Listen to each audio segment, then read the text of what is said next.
thanks so much to Cognizant for their support. And I had the pleasure of having a great prep call with Mark, and very excited about this conversation. And the founder and editor-in-chief of Techonomy, David Kirkpatrick, is also going to join along as well.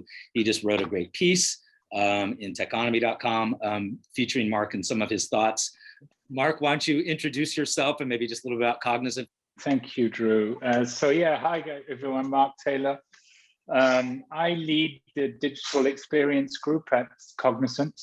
So Cognizant is 300,000 people strong, very tech-focused company. I actually lead then the digital experience part of Cognizant. We're about 17,000 people, and we stretch in or range in capability from behavioral scientists through to front-end developers and passing via designers. We have a whole range of talents that we arrange as best we can in a kind of a pod arrangement, because we believe that solving whole problems in the experience space is a big opportunity for our clients and for us. That's great. David, please introduce yourself for those of you who don't know. Thank you, Drew. Well, I don't need to do too much introducing. I'm David Kirkpatrick, started Techonomy, which is the CDX is part of now. We're very happy to have Drew doing his great events there. And I'm a multifaceted technology journalist, but I will say, just to get the conversation started, I thought it was terrific that Sarah even spontaneously used the word experience there at the very end, talking about how Schwab thinks about it. And clearly there's somebody that does it, or a company that does it very, very well. And maybe I could start, Mark, by asking you, I don't know if you had a chance to listen to Sarah, but I did. I did. You know, any thoughts on what she said? I'm sure Drew will be back in a second, but yeah.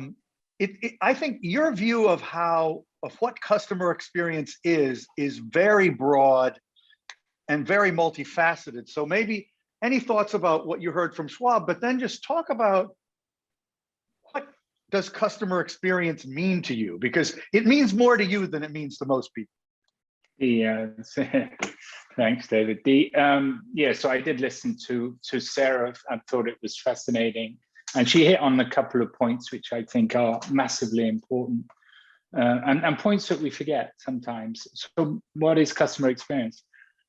Well, I think it's a definition we could probably all agree on. It's every single interaction that I, as a consumer, have with you as a brand. I make no distinction on how that experience is served, be it human, digital, physical, virtual, or otherwise. It's my reaction to those interactions, what those interactions make me feel. So that's what I think customer experience is. I think the last point that Sarah made was a fascinating one. And it was really about, well, first of all, she said, if technology is the answer, let's be very careful to have the right question. And then later she said, if we use technology smartly, we can enable our human beings, our human employees, to find better satisfaction in what they're doing, first of all, and be more rounded brand ambassadors secondarily. So I thought this notion of humanity in the experience is a critical one, and will be a critical one going forward.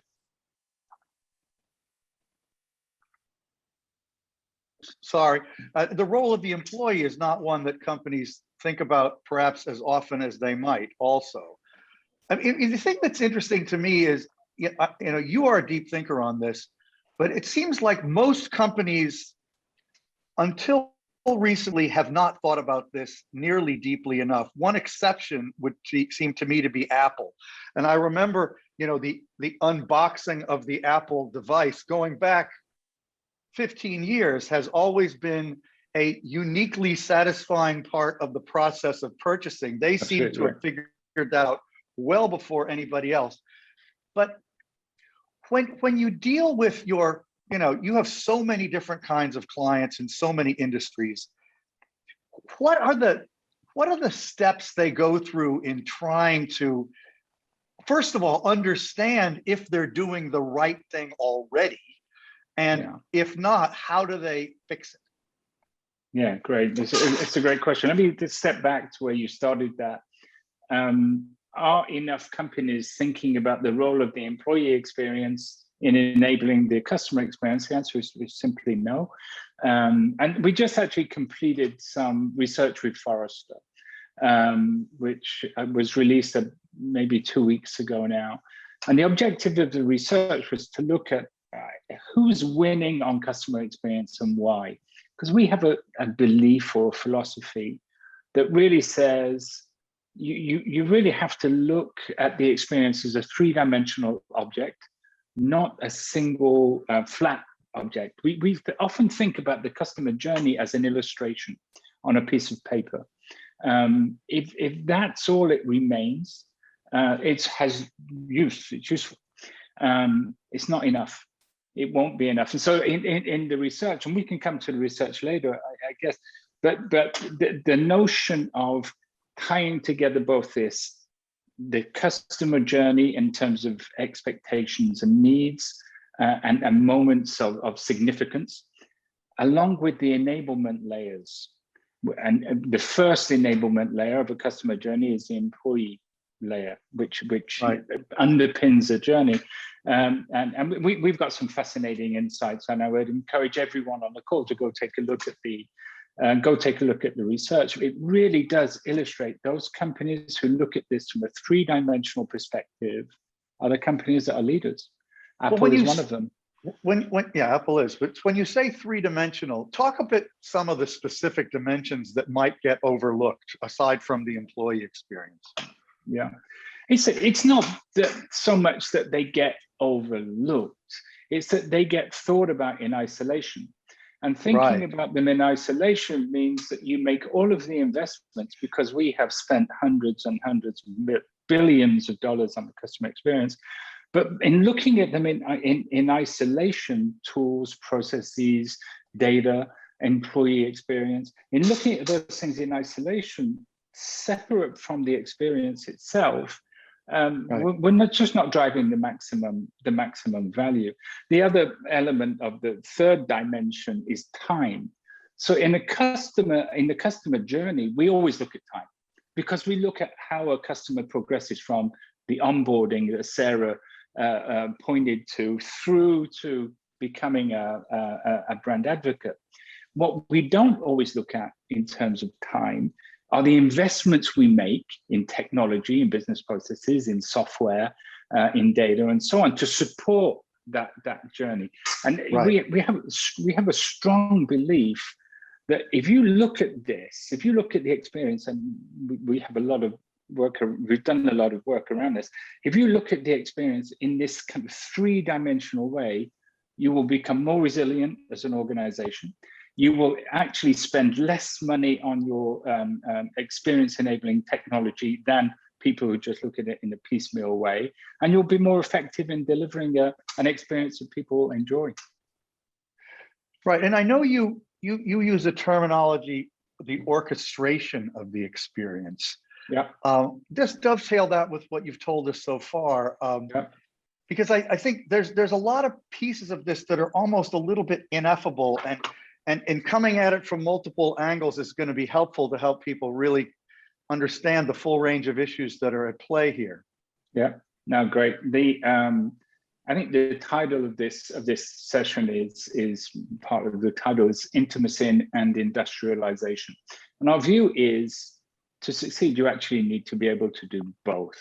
Intimacy, you really have to understand all kinds of elements of what your customers care about, the role that the brand can play, because that isn't always obvious in those customer expectations.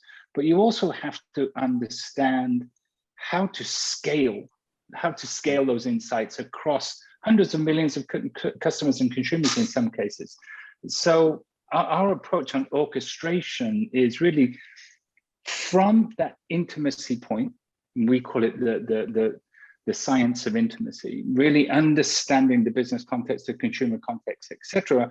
Then we're going to build what we call an experience blueprint, which orchestrates the organization and to be able to deliver that experience in the most effective way. That again, front door to industrialization. Having done that, you can start to scale. This is when you start to make technology decisions, right? With a true north, because you know what problem you're solving for, rather than making a technology decision and hoping it fits. So the orchestration is kind of, in a way, a part of the planning of what you have to do, so that you have a clear sense of what you want the software, the technology, the interface, and ultimately the actual customer experience to feel like. But intimacy and industrialization go together, because if you're really going to be delivering at scale, you have to have somehow give the customer a feeling of emotional and personal and human involvement, and yet allow that to scale. And so this is where I think the role of technology gets surprising to many people. And maybe we need to talk a little bit about artificial intelligence or what role it might play here. But talk about the role of technology in allowing a human-like experience of intimacy to become mass. Yeah, so I think it's a great question, and a great opportunity for all of us. Yeah, paradoxically, I believe that artificial intelligence is the biggest single opportunity for brands to behave like humans, and at scale. And what does it mean to behave like a human? What do humans do? Well, first of all, they listen. And they listen with everything that they have. They listen with their ears, but they listen with their expressions, they listen with their eyes, and they respond to stimuli which changes along the conversation. This is incredibly difficult to do at scale with humans. It's more and more achievable with artificial intelligence. And I'll step back to what Sarah said at the end, augmenting your employees to allow them to focus their attentions on the higher value, most emotionally charged often in interactions is one way of doing it. But artificial intelligence in itself is a fabulous way of listening and understanding what your consumers care about. So, yeah, okay. And, I think some people might be confused. Oh, there he is. Because Cognizant, of course, is seen primarily as a software company, right? Yep. A company that creates software with clients and is particularly expert at complex systems. But you have within your group sociologists and psychologists and interface designers, of course, and a whole range of other kinds of people, and 17,000 of them you mentioned. So I guess what I'd love you to talk about is, how does a company like Cognizant get the value out of all those social scientists into the customer experience, right? Into the software? Because I think we changed the conversation. Again, I'm going to use Sarah, who said, if the ask is technology, the first question we ask is why. Once we understand why, and we can help our clients understand why, and this whole notion of experience blueprinting, which maps every investment to the interactions that investment is enabling, and therefore allows you to track value, it changes the conversation. And of course, we're a technology company, and we have no qualms about being a technology company. And I would argue that in order to deliver customer experience the way it needs to be delivered, at the scale it needs to be delivered, you need all of the technology that Cognizant has and all of the infrastructure capabilities that we bring to the table. So I understand your question. I think the way progressive CIOs are buying technology today is changing. And if you look at many studies of the preoccupations of progressive CIOs, top right is going to be customer experience. So the way people are buying is changing. And we have to, as a big technology company, as you rightly say, we have to be ready to meet our buyers where they are. We have to be ready to help them understand the why of the how. So this is how we bring in these other capabilities. We also have, as I think, as I know you know, a very strong data practice. It's Right. our biggest practice outside of technology. Where we really win is when we marry customer experience, digital experience, with the data. And so we've got that quantitative insight from behavioral data most often. And then we've got the qualitative insights that our behavioral economists and ethnographers, et cetera, bring.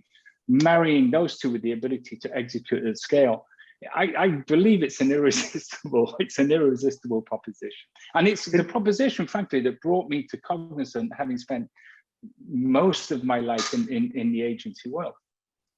Yeah, it's interesting to think of CIOs buying a technology service, but all these social scientists kind of coming in the wake that are necessary to make it work.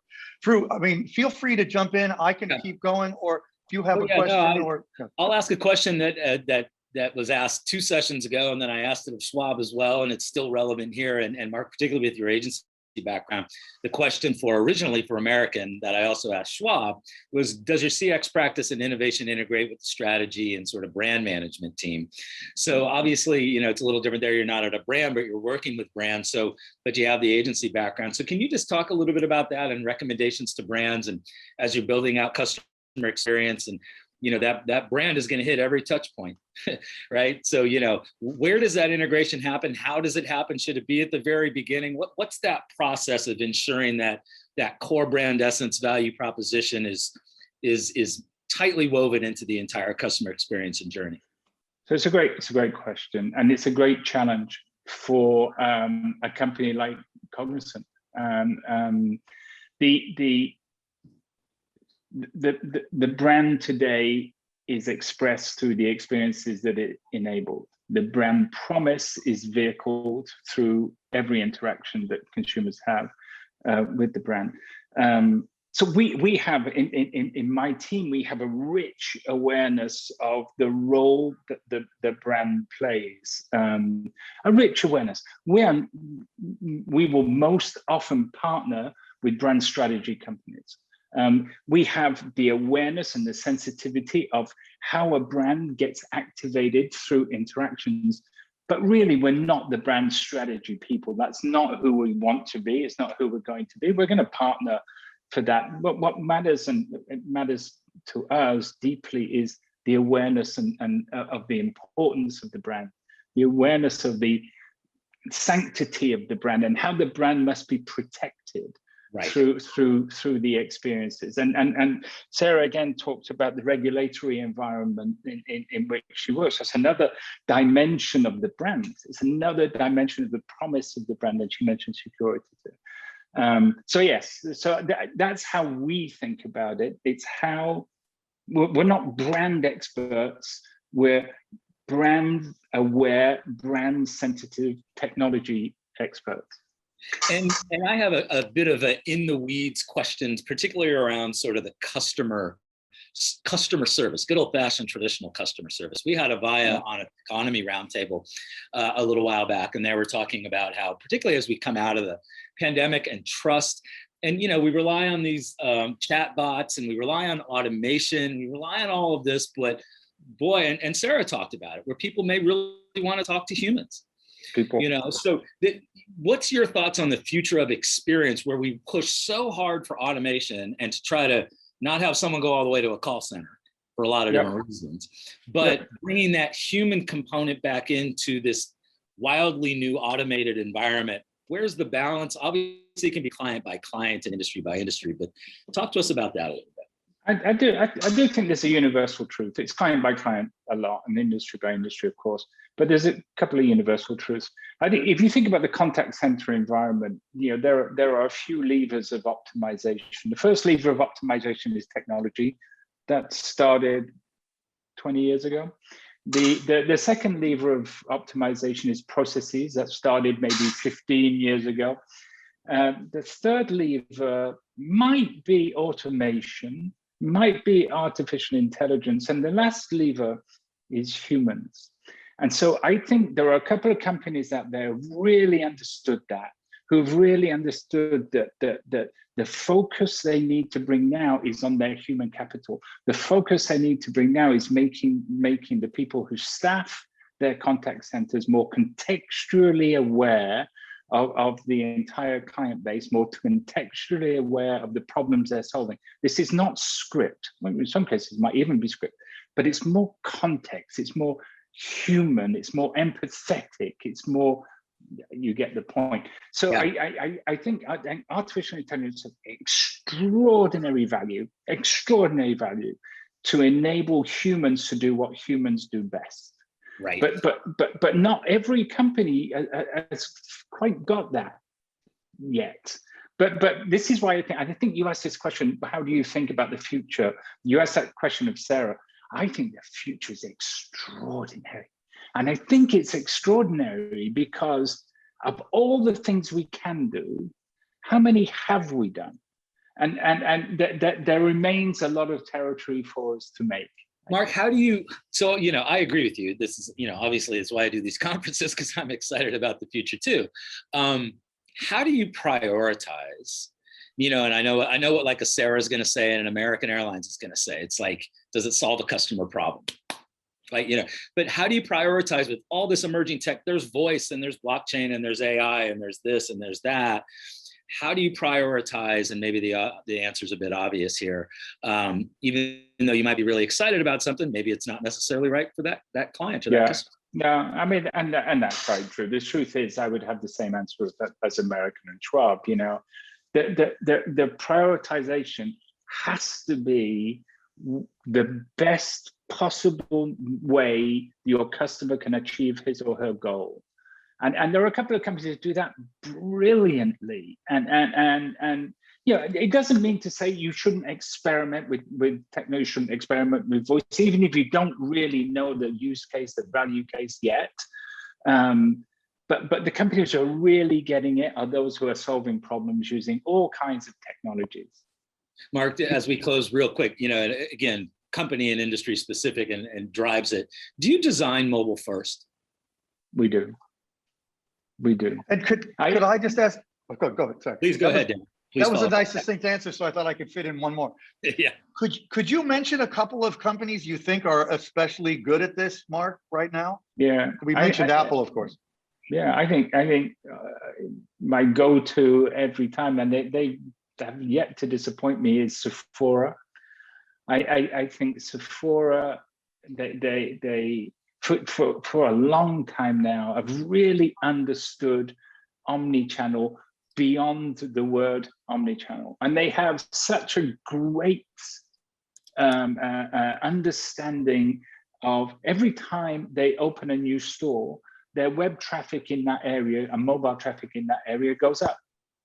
So they've stopped thinking about store versus that one more, and it's another retailer just because the example is so extreme, but there are examples elsewhere. But Burberry, look at how Burberry reinvented themselves by reinventing the retail experience on and offline. Extraordinary, because if you guys can remember where Burberry was, right, before, I think these are incredible stories. I'll say one last thing. We believe that the digital experience is about changing lives, often about changing minds, almost all the time, and about changing behaviors if it's successful. Wow, I'm going to let you end, Drew, but I would just throw in before you end, the passion that Mark brings to this is what companies need to be. The kind of thing he just said, I wish I could hear more companies talking about that I do business with, because I think I would have a better life if that was the case. No, it's great. No, we share your enthusiasm, Mark, and thanks again to Cognis for your support. It's great to have you here with this conversation and building on some of the past conversations today as well. So thanks again. Happy to be here. Thank you very much, Drew. Thanks again, David, for coming in for me for a few minutes there. See you again a little later. Yeah. Speak to you soon.